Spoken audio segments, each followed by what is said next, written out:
Hello बच्चों, एक बार फिर से आपका स्वागत है थर्मल फिजिक्स के इस कोर्स में। आज हमारा लेक्चर नंबर 3 है और लेक्चर नंबर 3 में आज हम एंड्रयू कर्व के आगे की बात करेंगे। थोड़ा सा एंड्रयू कर्व को और गहराई से समझेंगे, क्योंकि एंड्रयू एक्सपेरिमेंट जो था वो थर्मल फिजिक्स की दुनिया का एक बहुत ही निर्णायक एक एक्सपेरिमेंट था, क्योंकि काफ़ी कुछ चीज़ें ऐसी थी जो हमारे सामने स्पष्ट हो गई थी। गैस के बारे में जो उस समय के लोग सोच रहे थे जिस तरह से, उससे काफ़ी कुछ चीज़ें लोगों को नई समझ में आई। और इस एक्सपेरिमेंट ने आने वाले समय में जो और एक्सपेरिमेंट हुए उनका एक ढांचा तैयार कर दिया। लोगों ने एंड्रयू एक्सपेरिमेंट को आधार बना करके फिर आगे की थ्योरी डेवलप की, आगे की और नए नए एक्सपेरिमेंट डेवलप किए, और फिर जो वंडर वॉल और कमिंग ऑन वायरल इक्वेशंस वगैरह जो भी हम लोग पढ़ेंगे, उन सब का एक आधारभूत ढांचा यहाँ से हमारे सामने आया। तो बहुत जल्दी से एक बार हम रिवाइज कर लेते हैं, क्विक एक तरह से स्कैन कर लेते हैं कि एंड्रयू कर्व क्या था और एंड्रयू कर्व ने क्या खास बातें हमारे सामने रखी, और फिर उसके बाद भी हम लोग बात करेंगे कैसे उन बातों का हम लोगों ने आगे यूज किया। तो एंड्रयू कर्व में एक्चुअली हमारे पास जो ग्राफ था वो वॉल्यूम और प्रेशर के बीच में था। याद रखिएगा, यही दो पैरामीटर थे जिनका के इस्तेमाल किया गया था। नॉर्मली जब आप बॉयल्स लॉ पढ़ते हैं, जो कि आइडियल गैस इक्वेशन की कंडीशन को मान के बनाया गया है लॉ, वो ये कहता है कि प्रेशर जो होता है वो प्रोपोर्शनल होता है वॉल्यूम के। इसका मतलब आपको ये समझना चाहिए कि अगर आइडियल गैस किसी जगह पर कैद है, किसी कंटेनर के अंदर उसको बंद करके रखा गया है, तो जैसे जैसे प्रेशर बढ़ाया जाता जाएगा वैसे वैसे उसका वॉल्यूम लगातार कम होता जाएगा। मतलब अभी कुछ ऐसा है कि अगर हम मान लें कि इस ग्लास के अंदर आइडियल गैस है और हमने यहाँ एक पिस्टन रख दिया, जैसे सिरिंज में आप देखते हैं। अब उस पिस्टन को हम दबाते हैं, तो जैसे जैसे पिस्टन इसके अंदर दबता जाएगा, गैस बाहर निकल नहीं रही है, तो आइडियल गैस जो होगी, तो जैसे जैसे प्रेशर बढ़ाते जा रहे हो, प्रेशर बढ़ता जाएगा, वैसे वैसे वॉल्यूम कम होता जाएगा। मतलब आप इसको दबा रहे हो, गैस और कंप्रेस होती जाएगी। अगर आइडियल गैस है वो लगातार कंप्रेस होती जाएगी। इसका एक मतलब ये भी होता है कि अगर हमने P को इनफाइनाइट कर दिया तो आपका V कितना हो जाएगा? V आपका 0 हो जाएगा। यानी कि आप अगर ये आइडियल गैस है और इस पे हम बहुत बहुत बहुत ज़्यादा प्रेशर लगा करके अगर इसको हम कंप्रेस करते जाएं, तो धीरे धीरे इसका वॉल्यूम 0 हो जाएगा। भले इसके अंदर गैस रहेगी, लेकिन आपका पिस्टन बिल्कुल नीचे तक आ जाएगा। Volume is almost 0 if the pressure is infinite, या कह लो if the pressure is very large then volume will be very small. सोचो, क्या ऐसा संभव हो सकता है? अगर आज के डेट में हमें मालूम है ना कि एटम होते हैं, मॉलिक्यूल होते हैं, उनका कुछ तो आकार होता होगा, कितना प्रेशर डाल लो मॉलिक्यूल थोड़ी पिचक के गायब हो जाएंगे। But at that time when कोई भी गैस मॉलिक्यूल की थ्योरी नहीं थी, एटम के पदार्थ के एटमों की इस तरह की थ्योरी हमारे सामने नहीं थी, तो उस समय बॉयल्स लॉ इस तरह की कुछ बात कह रहा है।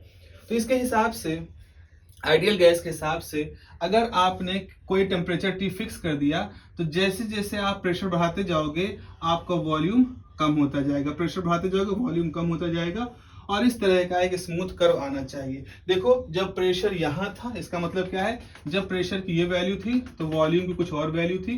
प्रेशर आपने बढ़ाया, देखो वॉल्यूम कम हो गया। प्रेशर आपने और बढ़ाया, वॉल्यूम और कम हो गया। प्रेशर और बढ़ाया, वॉल्यूम और कम हो गया, और इस तरह से ग्राफ धीरे धीरे धीरे धीरे आगे बढ़ता जाएगा। जब आपका प्रेशर इन्फिनिटी हो जाएगा तो ये ग्राफ भी वहां पे जाके इन 0 को टच कर लेगा। ये बॉयल्स लॉ था। आज की डेट में अगर आप देखें तो किसी भी तरह से वैलिड नहीं जान पड़ता है, ये तो संभव ही नहीं है, क्योंकि आपको आज की डेट में मालूम है कि एटम होते हैं, मॉलिक्यूल होते हैं। अगर हम प्रेशर लगा करके पिस्टन को चिपका भी देंगे तो कहाँ गैस के मॉलिक्यूल कहीं तो जाएंगे। लेकिन याद रखना, शुरुआत में 1660-70 के टाइम में एटम का इस तरह से जानकारी नहीं थी। तो जब एंड्रयू ने अपना प्रयोग किया तो कार्बन डाइऑक्साइड गैस के साथ किया। उनके मोटिवेशन कुछ और थे, उस समय इंडस्ट्रियल जमाना था गैस वगैरह का। तो उन्होंने देखा क्या कि अगर हम कार्बन डाइऑक्साइड गैस को किसी टेम्परेचर पर रखते हैं, मान लो 13 डिग्री सेंटीग्रेड पर हमने अपना कार्बन डाइऑक्साइड गैस रखा और उस पर प्रेशर लगाना शुरू किया, तो प्रेशर लगाना शुरू किया तो क्या होगा? जैसा कि कर्व है वैसा ही कर्व होगा। गैस कंप्रेस होगी, प्रेशर बढ़ाते जाओगे। आप यहाँ पे थे तो प्रेशर कुछ लगाया था, आपके गैस का वॉल्यूम कुछ था। आपने प्रेशर को और बढ़ाया, वॉल्यूम कम हो गया, प्रेशर को और बढ़ाया, वॉल्यूम कम हो गया, कुछ कुछ ऐसा ही था, ऐसा कुछ हल्का सा मुड़ा हुआ। लेकिन एक ऐसा वॉल्यूम आया, एक ऐसा प्रेशर आया कि उस प्रेशर को बिना बढ़ाए ही वॉल्यूम एकदम से कम हो गया। आप देखो वॉल्यूम इस प्रेशर पर एकदम से V1 से घट करके V2 आ गया। तो यहां पर तो हमारे पास सिर्फ गैस थी। इस पॉइंट ए से एक खास तरह की घटना होनी शुरू हुई, जिसे कहते हैं गैस से लिक्विड में कन्वर्ट होना। तो यानी कि यहां पर गैस का फेज भी था और लिक्विड का फेज भी था, दो अवस्थाएं एक साथ थी। तो पॉइंट ए पर 100% गैस थी, प्योर गैस अवस्था। ए से लेकर के बी तक गैस लिक्विड में कन्वर्ट होती गई, और उसके बाद बी के बाद फिर क्या हुआ, इस जगह पर प्योर लिक्विड आ गई। प्योर लिक्विड आने का मतलब यह हुआ कि अब अगर यहां से आपने प्रेशर को बढ़ाना शुरू किया तो ये लाइन ऐसे चली जा रही है। देखो इसका मतलब यह है कि अब इस जगह पर तो वॉल्यूम ये था, आपने प्रेशर को मान लीजिए यहाँ के P1 से दुगना कर दिया, 2 टाइम P1 कर दिया, लेकिन वॉल्यूम में सिर्फ इतने का अंतर आया। तो प्रेशर दुगना कर दिया, वॉल्यूम में कमी बहुत कम हुई। फिर आपने प्रेशर को पहले से और कर दिया, वॉल्यूम में कमी और कम हुई। फिर प्रेशर को पहले से और कई गुना कर दिया, तो वॉल्यूम में कमी और कम हुई।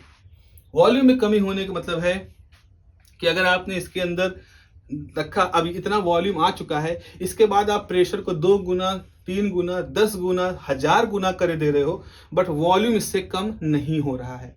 तो जहां आइडियल गैस में ये बात थी कि जैसे जैसे आप प्रेशर लगाते जाओगे वॉल्यूम लगातार कम होता जाएगा, यानी कि आपका जो गैस है, आइडियल गैस है, वो लगातार कंप्रेस होती जाएगी। कंप्रेस होने मतलब दबती जाएगी, दबते दबते कितना, इतना दब जाएगी कि उसका वॉल्यूम ही 0 तक हो जाए।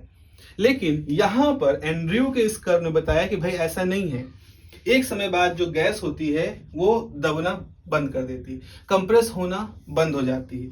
और यहां से इसी एक बात से, एंड्रयू की इस एक बात से एक कॉन्सेप्ट निकल के आता है जिसे आप कहते हो कंप्रेसिबिलिटी, जिसे कहा जाता है कंप्रेसिबिलिटी। और कंप्रेसिबिलिटी का सिंबल होता है जेड। एकदम से पूरी रिसर्च जो थी उस समय के फिजिक्स की जो रिसर्च थी वो इस एक टर्म के इर्द गिर्द घूमने लगी। अगर आइडियल गैस है तो कंप्रेस होती जाएगी कब तक, जब तक कि इस कंडीशन के हिसाब से कि प्रेशर को इनफाइनाइट कर दो, वॉल्यूम आपका 0 हो जाएगा। This is a behaviour of ideal gas behaviour. V 0 हो जाएगा अगर प्रेशर इनफाइनाइट है तो। अगर आइडियल गैस है तो कंप्रेस इस तरह से होगा। लेकिन एंड्रयू के इस ग्राफ ने, एंड्रयू के इस एक्सपेरिमेंट ने बताया कि नहीं, कंप्रेसिबिलिटी ऐसे नहीं होती है। एक ऐसी वैल्यू जरूर आती है, एक ऐसी वैल्यू वॉल्यूम की आती है जिससे कम आप कितना भी प्रेशर लगा दो वॉल्यूम को कम नहीं कर सकते। यानी कि रियल गैसेस जो होती हैं, वास्तव में जो गैसेस होती हैं, वो उस तरह से कंप्रेसिबल नहीं होती जैसे आइडियल गैस होती हैं। तो अब यहाँ पे दोनों का मतलब क्या है? इसका मतलब ये है कि अगर आइडियल गैस है तो उसका एक वॉल्यूम होगा जो कि एक 0 भी हो सकता है इनफाइनाइट प्रेशर पर। लेकिन अगर एक रियल गैस है तो उसका एक वॉल्यूम होगा जो आप कह लो बहुत अधिक प्रेशर के बाद भी वो 0 नहीं होगा।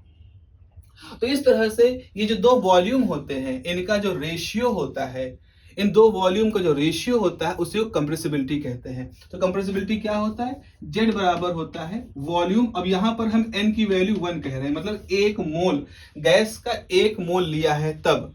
या ऐसा कह सकते हो कि अगर हम इसको अब खैर मैं वो नहीं कहूंगा, मोलर वॉल्यूम की तरफ नहीं जाऊंगा। तो अगर 1 मोल गैस आपने ले रखी है, उस समय रियल गैस के लिए वॉल्यूम का जो फॉर्मूला होगा और आइडियल गैस के लिए जो वॉल्यूम का जो फॉर्मूला होगा, उन दोनों का अगर आप रेशियो ले लोगे,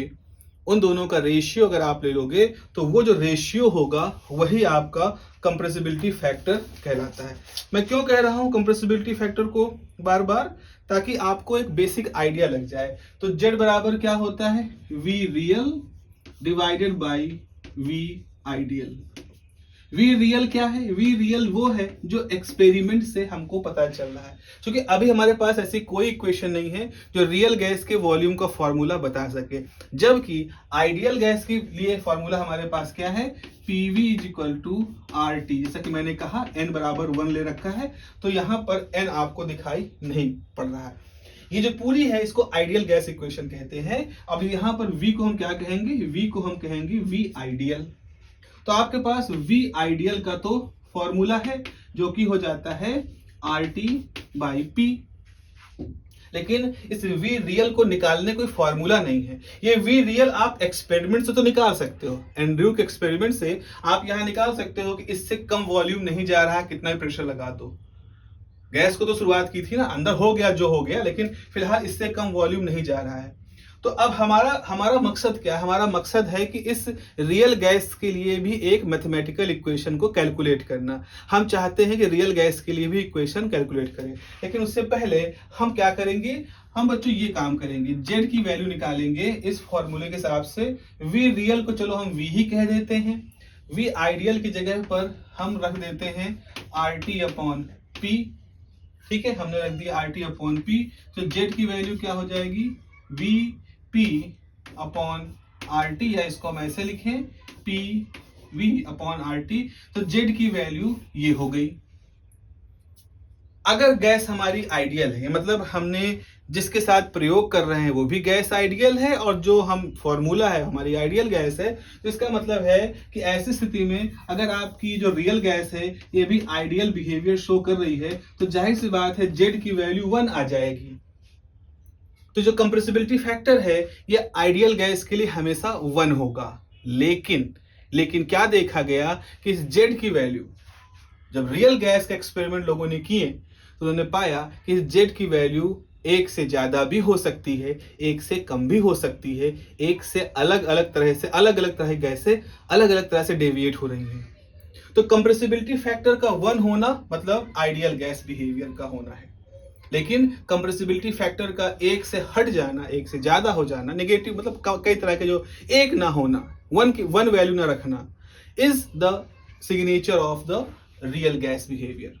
तो रियल गैस बिहेवियर की ये बात आ गई। तो हो सकता है आप अपने कॉलेज में या अपनी कोई किताब आप पढ़ें तो आपको वहां पर इस कंप्रेसिबिलिटी फैक्टर की बात बताई गई। बहुत सारी किताबें इस रास्ते को प्रेफर करती हैं कि भाई हम कंप्रेसिबिलिटी फैक्टर को बता करके अपनी आइडियल गैस इक्वेशन और रियल गैस इक्वेशन का डिफरेंशिएशन करेंगे। तो ठीक है, मैंने आपको उसका एक लॉजिक बता दिया।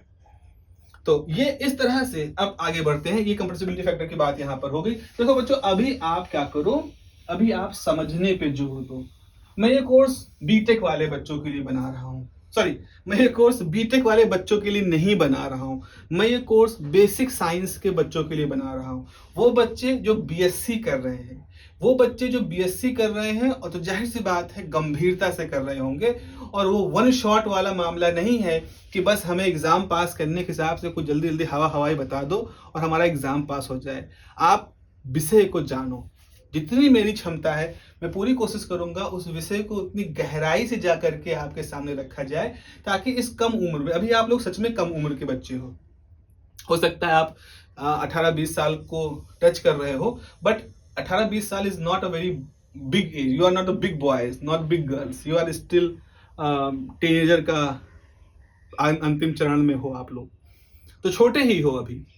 तो अभी आपको विषय को गहराई से समझने का प्रयास करना है। बाकी जब परीक्षा आएगी तो परीक्षा के हिसाब से किस तरह के प्रश्नों की तैयारी की जाए वो हम लोग वहां बात करेंगे। जाहिर सी बात, देखो परीक्षा की तैयारी परीक्षा के हिसाब से करेंगे, लेकिन जब परीक्षा अभी दूर है तो अभी हम पूरा जो जोर है वो देंगे आपको विषय की गहराई में समझने के लिए। अच्छा, तो ये हो गया एक हिसाब। तो एंड्रयू ने देखा कि जब करीब एक कोई गैस का चुनाव हमने कर लिया, एक टेम्परेचर हमने चुन लिया, तो उस टेम्परेचर पर हमारा इस तरह का ग्राफ आया। उन्होंने टेम्परेचर को बदला। जब टेम्परेचर को बदला तो इन टेम्परेचर को हम नाम देते हैं आइसोथर्म्स। इनको नाम दिया जाता है आइसोथर्म्स, THERMS, MS, थर्म्स। आगे आने वाले यूनिट में जब आप फर्स्ट लॉ आप प्रोसेस पढ़ोगे, आइसोथर्मल प्रोसेस, एडियाबैटिक प्रोसेस, तो वहां पे आपको पता चलेगा कि आइसोथर्म का मतलब क्या होता है। लेकिन फिलहाल ये कांस्टेंट टेम्परेचर पे जो ग्राफ खींचे जाते हैं उनको आइसोथर्म्स कहते हैं। तो लगभग 13.1 डिग्री सेंटीग्रेड पर ये पहला ग्राफ जब खींचा गया तो इसको कहा गया फर्स्ट आइसोथर्म्स है। अगला आइसोथर्म खींचा तो एक खास तरह का स्ट्रक्चर देखा गया, वो मैं यहाँ बना देता हूँ। एक पैराबोला जैसा कुछ देखा गया इस तरह का। तो अगला जो आइसोथर्म था वो कुछ ऐसा था। देखो यहां पर फ्लैट पोर्शन इतना ज्यादा है, यहां फ्लैट पोर्शन कम हो गया। फिर उसके बाद एक और आइसोथर्म खींचा गया जो कुछ इस तरह का था, इस तरह का था, फ्लैट पोर्शन और कम हो गया। और उसके बाद फिर एक आइसोथर्म आया जो कि बिल्कुल जस्ट इस तरह से था, वो फ्लैट पोर्शन एक डॉट के फॉर्म में, एक हल्का सा पॉइंट के फॉर्म में कन्वर्ट हो गया। तो अगर मैं आपको ये कह रहा हूं कि जो फ्लैट पोर्शन है उसका एक सिरा गैस को शो करता है, दूसरा सिरा लिक्विड को शो करता है, मतलब या इस पॉइंट ए पर सिर्फ गैस ही गैस थी, इस पॉइंट पे आते आते पूरी पूरी लिक्विड बन गई, तो इसका मतलब बीच की अवस्था क्या है, इसे कहा जाएगा लिक्विड कन्वर्जन, या आप कहोगे डुअल फेज है। ये डुअल फेज या डबल फेज वाली स्थिति है। 100% गैस से 100% लिक्विड के बीच में 90% gas, 10% liquid, 50% gas, 50% liquid, 90% liquid, 10% gas, इस तरह से लगातार बदलाव होते गए। तो ये जो ट्रांजिशन वाला था, ट्रांजिशन ही तो हुआ है, रूपांतरण हो रहा है, गैस से लिक्विड में रूपांतरण हो रहा है। पहले रूपांतरण इतनी जगह पे था, फिर रूपांतरण घट के इतने पे हुआ, फिर वो ट्रांसफॉर्मेशन कन्वर्जन इतने पे हुआ, और अब एक पॉइंट पे हो रहा है। एक पॉइंट का मतलब जैसे यहाँ 100% गैस थी, फिर यहाँ 100% लिक्विड हुई, लेकिन एक पॉइंट का मतलब है इसी पॉइंट पर आते ही वो जो 100% गैस थी वो इंस्टेंटली 100% लिक्विड में कन्वर्ट हो गई। और उसके लिए हमने जो टेम्परेचर यहाँ पे रखा है उस टेम्परेचर को हम नाम देंगे क्रिटिकल टेम्परेचर। एक खास टेम्परेचर की यहाँ पे बात होगी। इस समय जो प्रेशर आपने अप्लाई किया है जिसके बाद वो 100% गैस एकदम से 100% लिक्विड में कन्वर्ट हो गई, उसको हम नाम देंगे क्रिटिकल प्रेशर। और ये सारा कुछ जब हो रहा था तो जिस वॉल्यूम को ऑक्यूपाई किया गया है उस वॉल्यूम का नाम दिया जाएगा क्रिटिकल वॉल्यूम। तो प्यारे बच्चों, इस तरह से हमने देखा कि इस एंड्रयू कर्व के हिसाब से हमारे पास ये 3 तरह के पैरामीटर आ गए, जिसको हम क्रिटिकल पैरामीटर्स कहते हैं, क्रिटिकल कांस्टेंट कहते हैं। अब ये जो क्रिटिकल कांस्टेंट होते हैं क्या सभी गैसेस के लिए बराबर होते हैं? कतई नहीं, कतई ऐसा नहीं होता। हर गैस के लिए वेरी करते हैं, और जो वेरी करते हैं आगे जाकर के जब ये सवाल वॉन डेर वाल के सामने भी आया, अब मैं आगे नाम लूंगा वॉन डेर वाल का, तो जब ये एंड्रयू कर्व देखा तो उस वैज्ञानिक ने सोचा आखिर ऐसा क्यों हो रहा है, क्यों इस तरह का व्यवहार आ रहा है। जब आप इस टेम्परेचर से नीचे आते हैं तो आपका व्यवहार ऐसा होता है, लिक्विफिकेशन ये सब होता है, लेकिन जैसे इस टेम्परेचर से ऊपर जाते हैं तो लिक्विफिकेशन की बात खत्म हो गई। मतलब क्या हुआ इसका मतलब समझिए। इसका मतलब ये हुआ कि अगर मान लो ये टेम्परेचर है, मान लो 34 डिग्री सेंटीग्रेड है, आपने कार्बन डाइऑक्साइड गैस को 34 डिग्री सेंटीग्रेड पे रखा। याद रखिए, ध्यान समझिएगा, आपने गैस को 34 डिग्री सेंटीग्रेड पे रखा मान लीजिए, और आपने इस प्रेशर के बराबर प्रेशर लगा दिया, तो वो gas, carbon dioxide gas liquid में कन्वर्ट हो जाएगी, एकदम झटके से लिक्विड में कन्वर्ट हो जाएगी। लेकिन अगर आपने तापमान इससे ज्यादा कर दिया, मान लो 40 डिग्री कर दिया, उसके बाद आप कितना भी प्रेशर लगा दो बल को, कुछ नहीं होगा। वो गैस किसी भी स्थिति में लिक्विड में कन्वर्ट नहीं होगी। और जब गैस लिक्विड में कन्वर्ट नहीं होगी तो ये कैसी स्थिति आ जाएगी? ये हो जाएगी आइडियल गैस की स्थिति। तो एंड्रयू यहां पर ये कहते हैं कि देखो भाई, आइडियल गैस हो जाना एक कोरी कल्पना नहीं है, आइडियल गैस एक अवस्था है।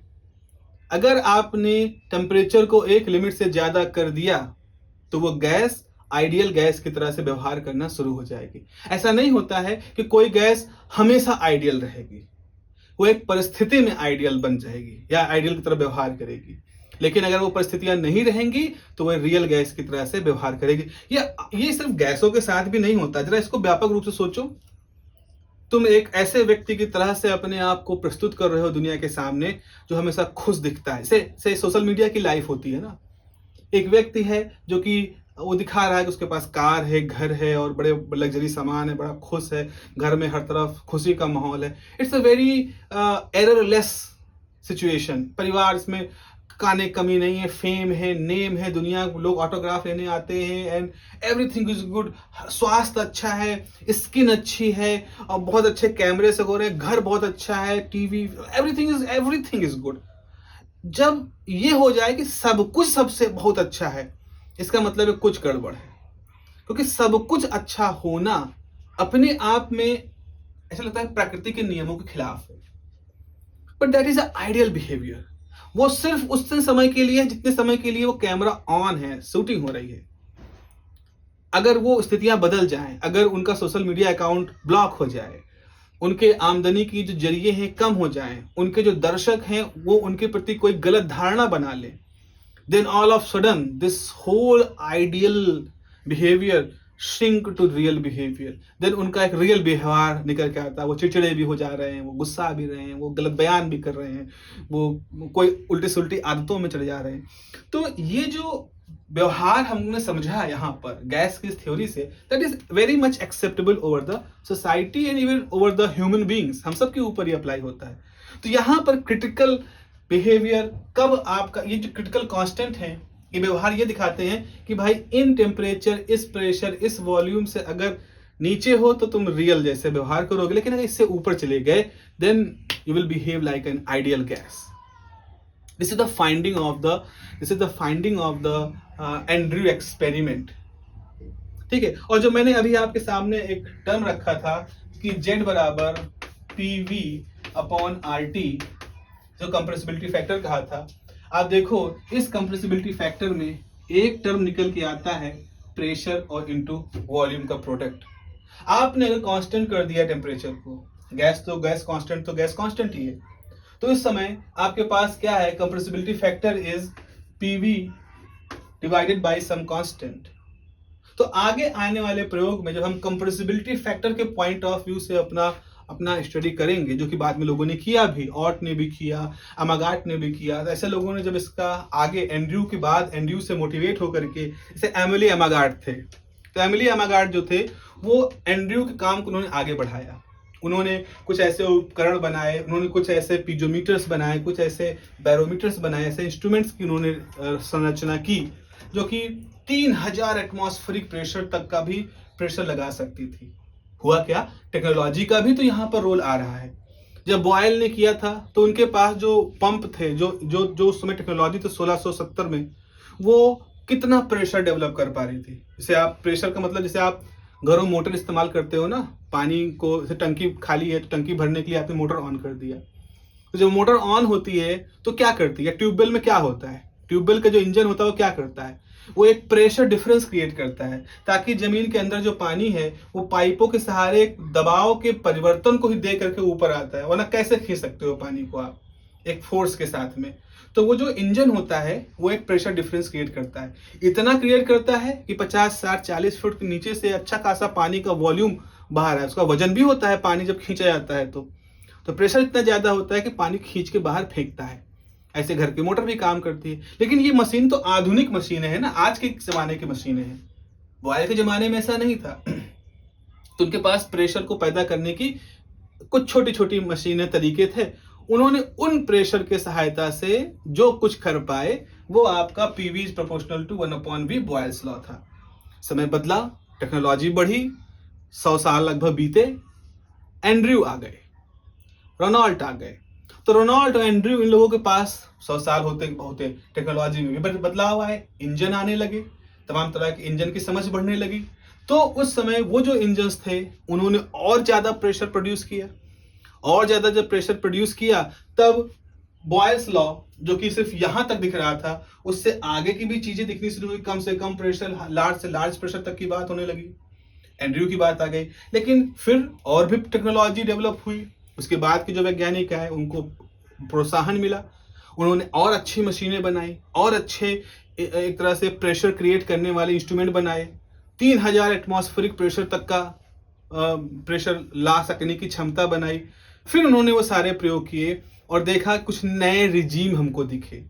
जैसे बॉयल्स ले एंड्रयू ने कुछ नया देखा, वैसे अमागाट वगैरह उनके बाद के लोगों ने भी इसमें काफी कुछ देखा और एक नए तरह की इक्वेशन की खोज शुरू हो गई जिसे कहा जाता है equation of state. Equation of state, ये जो इक्वेशन जो आप ये कहते हो PV is equal to n time RT और n की वैल्यू 1 कर दो तो PV is equal to RT, this is called the equation of state. Equation of state ये होती है आइडियल गैस के लिए। रियल गैस के लिए भी इस तरह से आगे हम वॉन डेर वाल इक्वेशन खोजेंगे तो वो इक्वेशन भी इक्वेशन ऑफ स्टेट कहलाएगी। और केवल सिर्फ आइडियल गैस इक्वेशन या वॉन डेर वाल इक्वेशन ही मात्र दो इक्वेशन ऑफ स्टेट नहीं है, कईयों इक्वेशन ऑफ स्टेट है। तमाम तरह के वैज्ञानिकों ने काम किया, थोड़े थोड़े बदलाव, थोड़े थोड़े से परिवर्तन किए, कभी भौतिक राशियों का अलग अलग तरह का परिवर्तन किया, कितने ही बतेरे ही पड़े हैं इक्वेशन ऑफ स्टेट। आप कभी गूगल सर्च करिए, विकिपीडिया देखिए, huge number of equation state. But वो huge number of equation state है, but the ideology is same. Ideology यही है कि वास्तविक स्थितियों में जब प्रयोग होते हैं तो गैस का व्यवहार कैसा होता है उसको समझा सकने के लिए हमको एक गणित की इक्वेशन चाहिए। और वो इक्वेशन होती जैसे जैसे परिस्थितियां बदलती गई, आपने गैस लिया, जैसे यहाँ प्योर गैस लिया, प्योर कार्बन डाइऑक्साइड गैस लिया, मैंने कहा कार्बन डाइऑक्साइड गैस के अंदर नाइट्रोजन मिला दो, उसमें मीथेन मिला दो, तब अब तो गैस के मॉलिक्यूलर स्ट्रक्चर में बदलाव होगा, मिक्सचर हो गया। मीथेन का मॉलिक्यूलर स्ट्रक्चर, उसका मॉलिक्यूलर वेट अलग है, नाइट्रोजन का अलग है, ऑक्सीजन का अलग है, कार्बन डाइऑक्साइड का अलग है।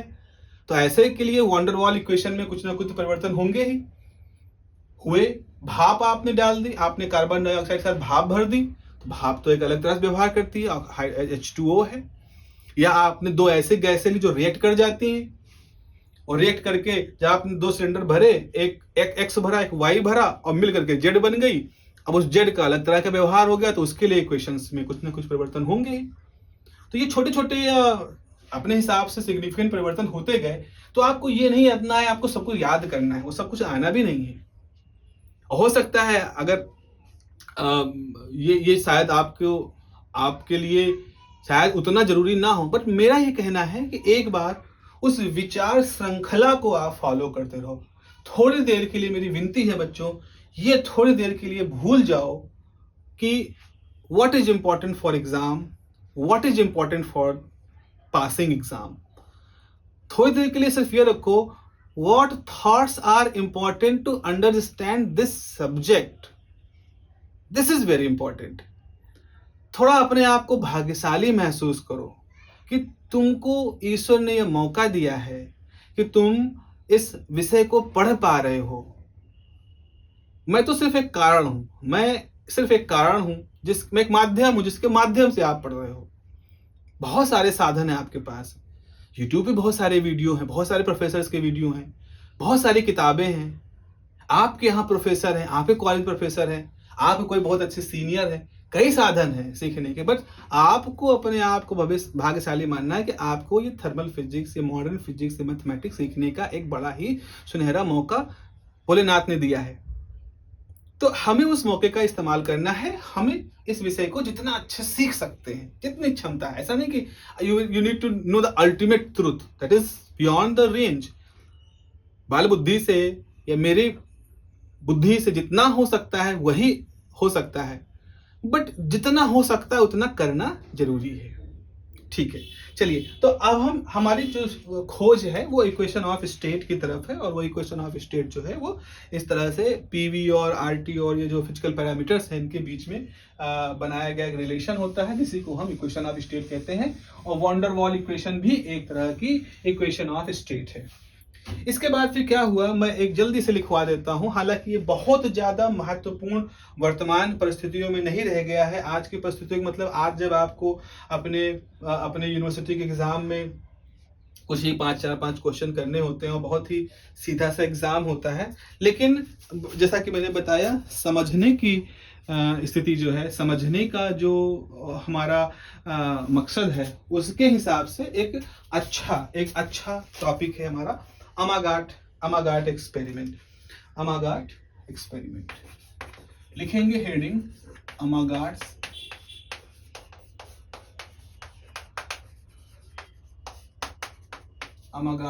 एक्सपेरिमेंट। एमिली अमागाट एक फ्रेंच वैज्ञानिक थे जिन्होंने कि इस एंड्रयू वाले जो काम था, एंड्रयू के काम को आगे बढ़ाया था। एंड्रयू के काम को आगे बढ़ाया और काफ़ी और अच्छे तरह से उसकी स्टडी की। और उन्होंने ऐसे पीजोमीटर्स बनाए, ऐसे इंस्ट्रूमेंट बनाए जिसकी सहायता से करीब 3000 एटमॉस्फेरिक प्रेशर तक की क्षमता को विकसित कर पाया गया था। अमागाट एक्सपेरिमेंट लिखें जल्दी से इसके बारे में। Amagat performed experiment on several gases over very high range of pressure. Bracket लिख दोगे, up to 3000 atmospheric pressure and different temperatures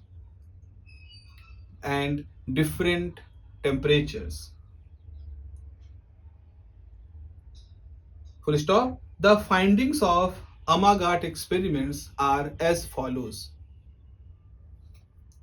The finding of Amagat's experiment are as follows. इस ग्राफ को मैं बने रहने देना चाहूँगा और अमागाट के जो एक्सपेरिमेंट था उसका ग्राफ बनाते हैं आपके सामने और फिर देखते हैं इसमें किस तरह से कुछ बदलाव इसके और उसके बीच में क्या डिफरेंसेस है वो देखते हैं।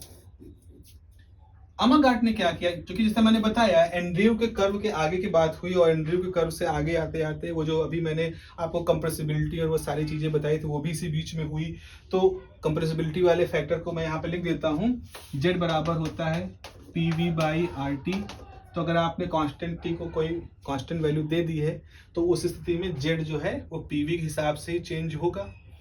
तो जो ग्राफ अमागाट ने ड्रॉ किया था वो किसके बीच में था, PV के बीच में, और वेरिएशन किसके साथ हो रहा था, प्रेशर के बीच में। क्योंकि अमागाट ने प्रेशर को डेवलप करने के अपने तरीके खोज लिए थे, अच्छे तरीके खोजे थे, तो उन्होंने प्रेशर को चेंज किया गैसों के लिए, अलग अलग तरह के गैसों के लिए, और उस हिसाब से PV के बीच में ग्राफ प्लॉट किया।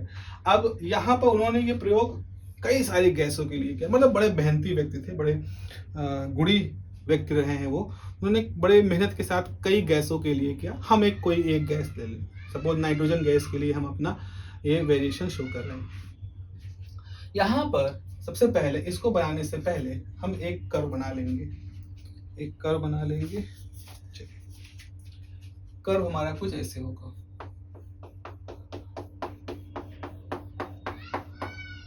इस तरह ये लोकस है, जैसा कि आप देख रहे हो ये लोकस है। अब इसका ग्राफ कैसे बनेगा, देखिए ऐसे।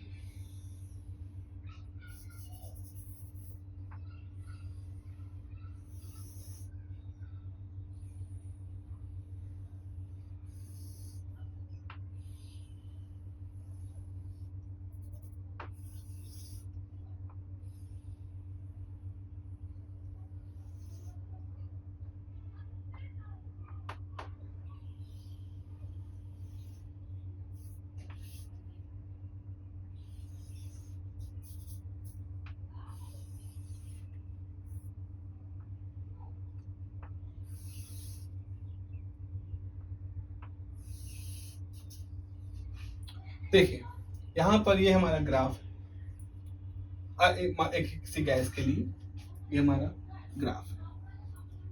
एक मिनट, यहाँ पर आपको ये देखना है कि जो लोकस है वो इस पॉइंट पे आए।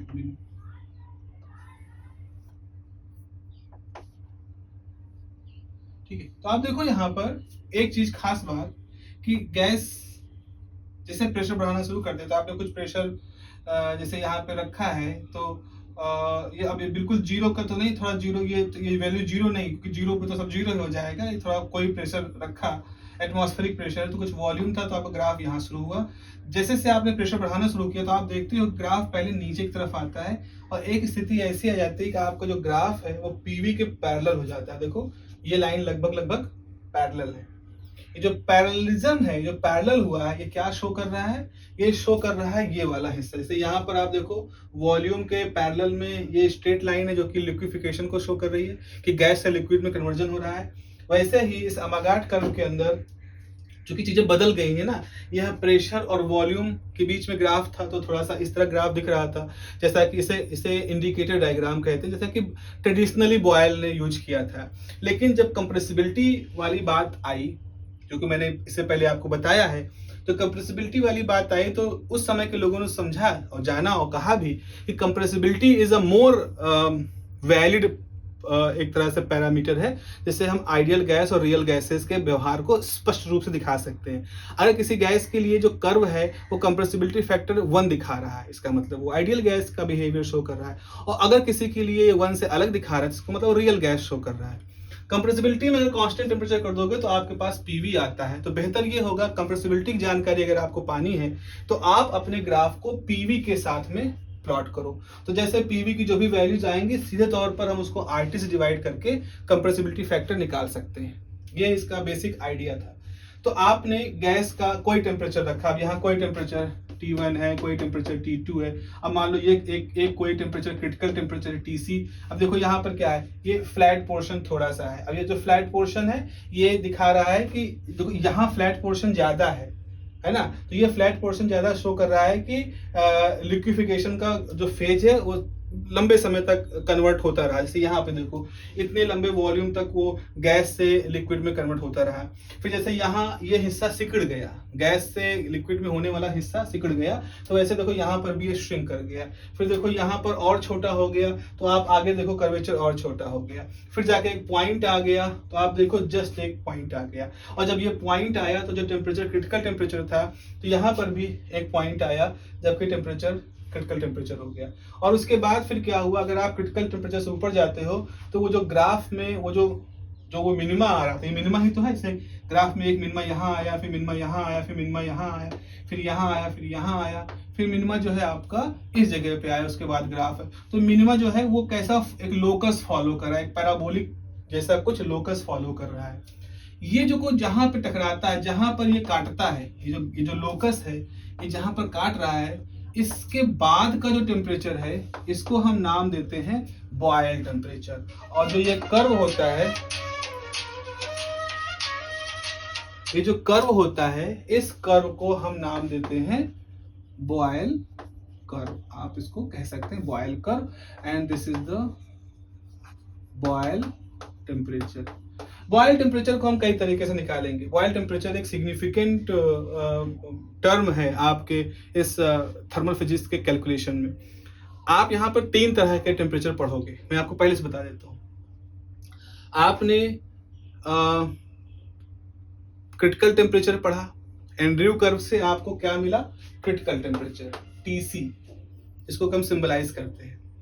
फिर आपने एंड्रयू कर्व के बाद थोड़ा सा और इम्प्रोवाइज किया गया, तो आपने ये अमागाट एक्सपेरिमेंट पढ़ा, उसका रिजल्ट पढ़ रहे हैं। और मैंने अभी अभी आपको एक और टेम्परेचर के बारे में बताया है, इसको कहते हैं बॉयल टेम्परेचर। तो एक आप पढ़ रहे हो बॉयल टेम्परेचर। आने वाले समय में जब जूल थॉमसन इफेक्ट आप पढ़ोगे आप अपने यूनिट में, तो वहां पर जूल थॉमसन इफेक्ट में एक और टेम्परेचर की बात आपके पास आएगी, उसे कहा जाएगा इन्वर्जन टेम्परेचर, TI। तो 3 तरह के टेम्परेचर पढ़ोगे, और आपको ये पूरा अपनी पूरी कॉन्शियसनेस के साथ, पूरी चेतना के साथ इन सब का अंतर समझना है। What is the meaning of TC, what is the meaning of TB, what is the meaning of TI। और एक सबसे बड़ी बात ये है कि जब हम लोग वॉन्डर वॉल इक्वेशन पढ़ लेंगे तो हम आपके पास एक ऐसे हालात में आ जाएंगे जब हम इन तीनों के बीच में एक रिलेशन भी बता सकते हैं। तो जो वॉन्डर वॉल कॉन्स्टेंट्स आप यूज करोगे, उन वॉन्डर वॉल कॉन्स्टेंट्स का ऐसा कुछ होगा, हिसाब किताब होगा कि उनको थोड़ा सा मैनिपुलेट कर दें तो हम इन तीनों टेम्परेचर के बीच में आपस में संबंध बता सकते हैं। और वो संबंध समझने के नजरिए से बड़े रोचक हैं, बहुत इंटरेस्टिंग है। ऐसा कैसे हो सकता है, 3 परिस्थितियों में आपने 3 तरह के टेम्परेचर डिफाइन किए, and they are related with each other because they are related with the gas. तो भले आप उसको एंड्रयू के एक्सपेरिमेंट से करो, भले उसको आप बहुत हाई प्रेशर पे अमागाट के साथ करो, या उसको आप जूल थॉमसन के थ्रॉटलिंग प्रोसेस में लेके जाओ, है तो वही गैस ना। तो उसके मॉलिक्यूलर स्ट्रक्चर पर और उसके एटॉमिक साइज पर अगर डिपेंडेंट कुछ प्रॉपर्टी है तो आप कहीं भी प्रयोग करो, अलग अलग उनके नाम रखो, लेकिन आखिर में एक तो होगा ही। तो जैसे हम कुछ भी नाम रखें, आप उनको कृष्ण कहो, कोई उनको माधव कहे, कोई उनको बांके बिहारी कहे, कोई उनको क्या कहे, किसी के लिए शिव है, किसी के लिए भोले, किसी के लिए महादेव है, पर है तो वो एक पूर्ण चेतना ही, जो कि हमारा वेदांत कहता है, हमारे उपनिषद कहते हैं। तो वैसा ही कुछ यहाँ पर एक यूनिफिकेशन सा जा रहा है उस गैस की प्रॉपर्टी के ऊपर।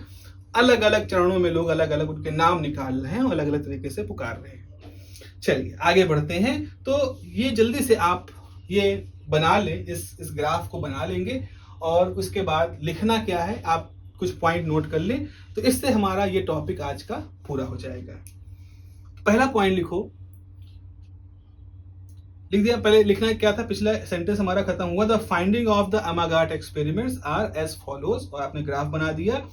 और आगे लिखें, for temperature below TC, TC का मतलब है ये टेम्परेचर, ये TC temperature, critical temperature.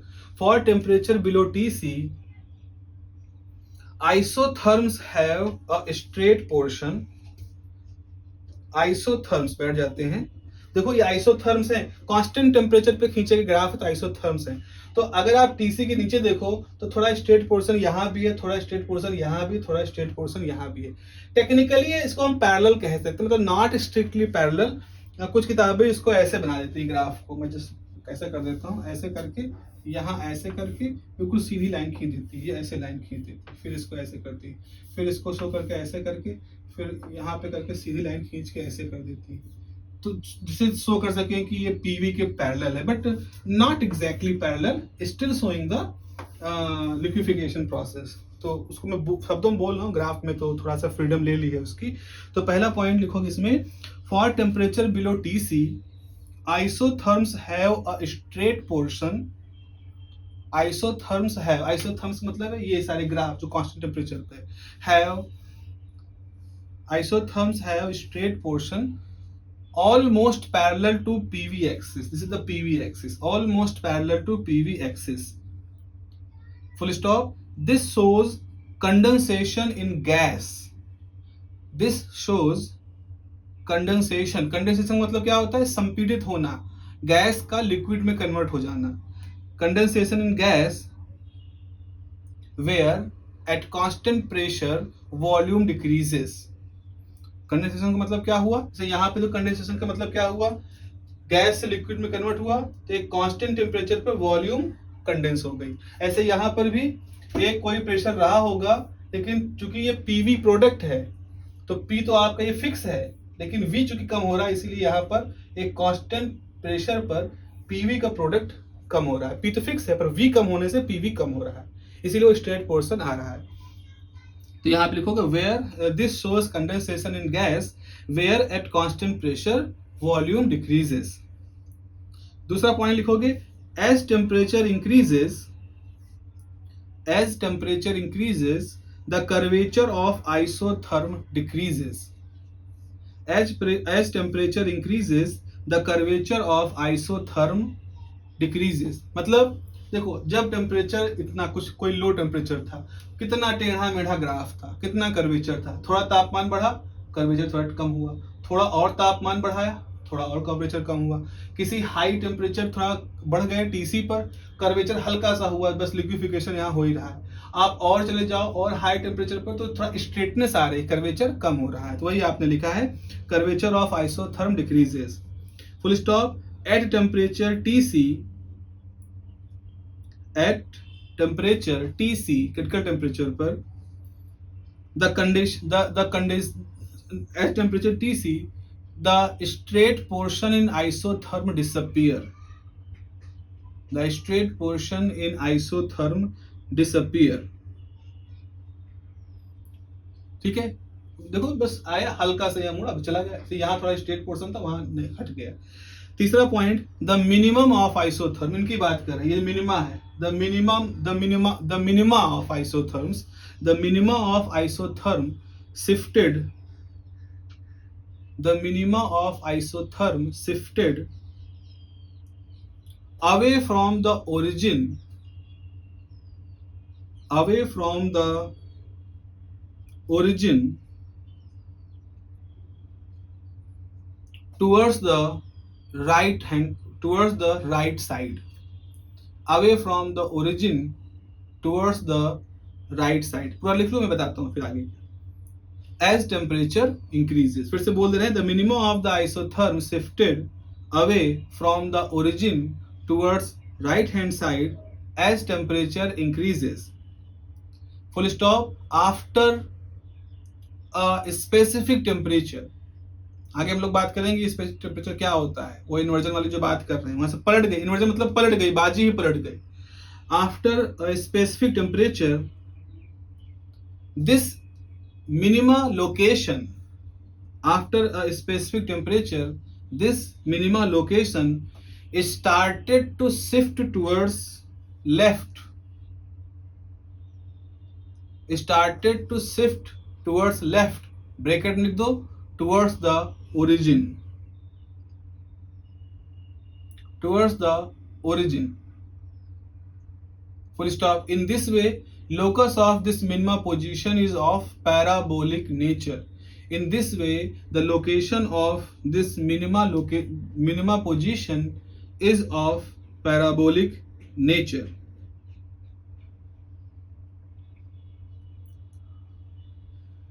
Full stop.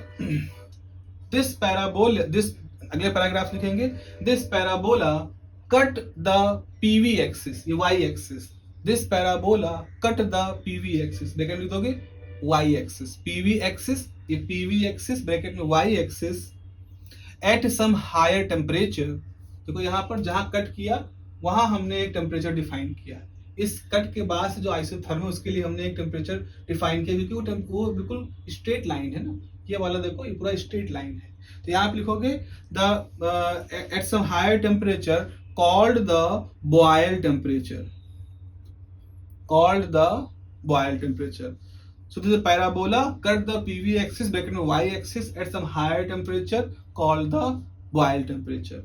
आगे लिखोगे for temperature more than boil temperature, for temperature more than boil temperature मतलब T greater than TB, for temperature more than boil temperature the isotherm continuously increases almost linearly, continuously almost linearly। उसके बाद वो curve हुआ और टेढ़ा मेढ़ा कुछ होने वाली वो सब बातें खत्म हो गई, वो बिल्कुल एक तरह से समझ लो कि स्ट्रेट जा रहा है, कर्व पूरा आपका स्ट्रेट जा रहा है, जैसे यहाँ पर आपने देखा कि स्ट्रेट जा रहा है। चलिए अगले पैराग्राफ में कंक्लूजन लिखें। So these observation challenges the, ये सब चीजें तो बिल्कुल आइडियल गैस के व्यवहार को एकदम जड़ से उखाड़ के फेंकने वाली चीजें हो गई, एकदम इतना कुछ यहाँ इतना कुछ वहाँ, टेम्परेचर भी देख लिया हमने काफी ज्यादा है। तो यहाँ पे लिखोगे these observation challenges the assumptions of ideal gases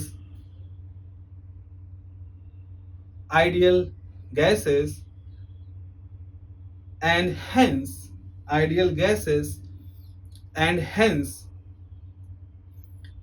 different equation of states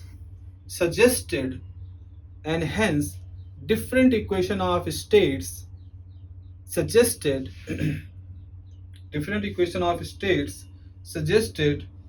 to explain the experimental results,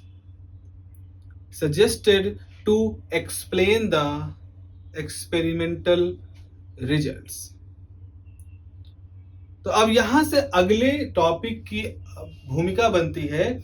अगला टॉपिक अगर आप सिलेबस में देखो तो वो आपसे कहा जाता है वायरल कोफिशिएंट एक्सप्रेशन और वॉन डेर वाल इक्वेशन। अगर कोई ग्राफ दो, होता क्या है कि ऐसा आप सोच सकते हो कि अगर कोई चीज प्रयोगों में दिख रही है तो हम मान सकते हैं किसी न किसी गणितीय तरीके से भी उसको समझाया जा सकता है। कहने का मतलब ये है कि अगर प्रयोग हो रहा है और प्रयोग में x को घटाने से y एकदम से बढ़ जा रहा है और फिर कांस्टेंट हो जा रहा है और फिर एकदम से घट जा रहा है, तो अगर ऐसा हो रहा है तो इसका मतलब है कि किसी न किसी गणित की इक्वेशन से भी समझाया जा सकता है। ये एक बेसिक अजम्पशन है। और नहीं अगर हो रहा है तो फिर उसके लिए खोज होती है कि वो गणित की क्वेश्चन क्या होगी।